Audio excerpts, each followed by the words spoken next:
నీ నెత్తిన చల్లటి గంగమ్మను పెట్టుకొని ప్రక్కన పార్వతిని పెట్టుకొని హిమగిరుల్లో గిర్రున తిరుగేస్తూ ఆనంద తాండవం చేస్తున్నావు శివయ్యా.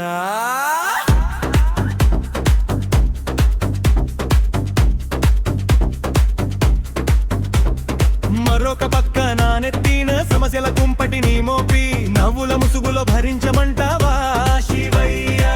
ఒక్క కను రెప్ప పాటు కాలమాగి ఒకసారి నన్ను చూడవయ్యా.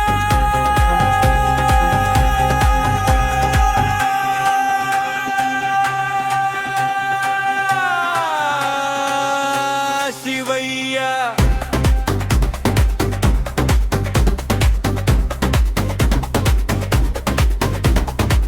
బహుశా నీ మహాప్రస్థానంలో కాలే నా శరీర బాధను ఇప్పుడే అనుభవించు అనేది నీ అర్థమైతే శివయ్యా, నేనెట్లా తప్పించుకోగలను చెప్పు.